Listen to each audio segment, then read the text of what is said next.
Some of them got lost. When you're younger, you really don't value the the importance of you're a kid. What do you know? I know. I lost all my second grade work. Miss Fesselmeyer will be mad at me, but that's where my artwork stopped. Was in second grade. I'm glad you continued. But interestingly, my first grade teacher, my sister always tells the story. She said that on my report card, my first quarter rather, he needs serious help in his artwork. Wow. And my sister always tells the joke today. But this work is amazing. Just the color texture. You can really feel this portrait, and the one right next to it. Can you explain? I know people viewing on the webcam can see it, but can you explain? Yeah, I'll try to explain it as best as I can for the listeners at home. We have a 18 by 24 landscape of Hendrickson Park in Valley Stream. I happen to be based out of Valley Stream, and a lot of my work, is done on location. I would take my easel there, a tradition done, by Claude Monet. He started that back in the 1800s, and they thought he was crazy because other artists like Edgar Degas and even Van Gogh, and they would sit in the studio and never leave and just craft these perfect pieces of art. But Monet was different. He would take his paintings out, take the easel out, and that would be, he would spend an afternoon painting.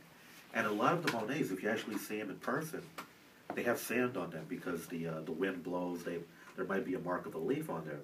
So what I tried to do, I got out there and I set the easel up, and I tried to capture not just the landscape, but if you look at it, Steve, it's a picture of trees, it's a picture of a walkway, but made up of very loose brush stroke. Right. And each stroke is unique in its own rights. They only exist, that leaf only exists for a moment in time. You go back 5 seconds later to paint it, it won't be there like that. And it's a quick action of the brush. 1, 2, maybe 3 strokes if we're lucky. And that's what we're trying to do, capture it as it existed only for that moment of time. Every stroke is unique, and every piece of artwork is unique. So that's a key phrase. So the moment in time is important in the artwork that you do to capture, to bring people back to that moment in time. Yes. If you notice, Steve, the tree is not a perfectly painted tree. I didn't sit there and paint bark, a bird's nest, a divot on the bark. It's just form, it's colors, it's just lines of color. So as we're all looking at it in a studio now, we're all coming up with our own. It probably rekindles a memory from childhood. Maybe, we took our girlfriend for a walk in the park, or who knows what happened. Right. And that's what I try to achieve, with my viewers and, the customers who keep coming back and requesting pieces commissioned. And that's kind of like, even the work that I do with doing psychological testing, some of the work, the personality assessment is you're asked the client or the person to look at a picture of a moment in time and to kind of tell a story about it. And it's interesting how where that person goes and explains how each person's thinking and feeling in that picture. So you're kind of doing the same thing. You're bringing it back to that moment of time and leaving the viewer their own thoughts and feelings about what they say. Exactly. That leads me to another point in regards to the original question. How has technology helped or hurt the arts? There's a style of art which I like to refer to as hyperrealism, where the form is painted so perfectly, you feel like the person is looking back at you. I mean, these words, they look realistic too, but you can tell it's artwork.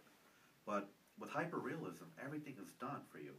Those calculations that our brains are doing that we talked about earlier, they don't need to be done. And you look at them and you're like, oh, okay, that's it. But with a piece like that Van Gogh behind us, every time you look at it, because of the way he puts his strokes together, depending on your mood of the day, if your boss yelled at you at work, if you're late, you'll have a different approach to it, because you're recalculating again and again and again. Right. Well, I guess you're probably going to lead into answering this question, but it was pretty much, do you believe that, like you said, with digital artwork, there has been a decreased sentimental value, a decreased attachment to it? Do you think that digital artwork has spilled, and that decreased sense of attachment has spilled over into the traditional artwork market, excuse me, and I guess decrease the value, or really monetary value of things, because people's attachments in the past have, they'll pay anything to have that feeling that artwork gave them. Right. So do you feel that the digital market is taking really away from that sense of the art, the traditional art?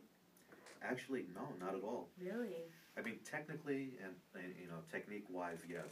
but Okay. monetarily and business-wise, no.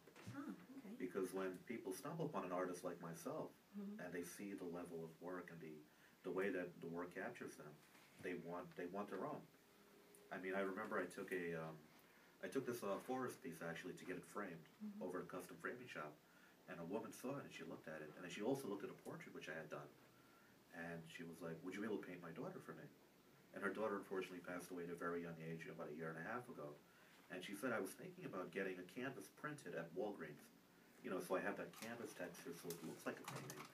And I did. I looked into it. I looked at what the price was, and it didn't move me. It didn't recreate my daughter. But I'm looking at your work, she said to me, Matthew. I'm looking at your work, and I feel like I know the gentleman, and I want that for my daughter, and I want that. I want to have my own piece, my own moment in time, like we were talking about earlier, Steve. Well, this moment in time could go on and on and on, and I really, this is amazing, and we do a lot of fundraisers. Actually, next fundraiser for Operations Initiative for Vietnam Vets and for Long Island Cares is actually going to be in your backyard in Valley Stream. So I'm going to invite you to come down and display your portraits, and maybe you could explain to some of the people that come there, and then maybe you could sell some portraits or get involved with our fundraiser. So if you're around on November 1st, we'd love to have you. Not a problem, Steve. Okay, so how can people get a hold of you if they wanted your artwork or to kind of ask more questions in detail? The best would probably be my Facebook. I go by the tag Modern Monet, Modern MODERN MONET, and that's the easiest way. My phone is oversaturated, and I don't know what to do about that. Well, that's a good thing. I mean, obviously you're getting a lot of feedback, and I want a you lot of positive feedback. I want you to come back on the show, and I'm so thankful that you were here. And give this guy a round of applause, Matthew Kahn. Thank you for being in the studio. Yeah. We're going to take a quick break with Richard Souto after.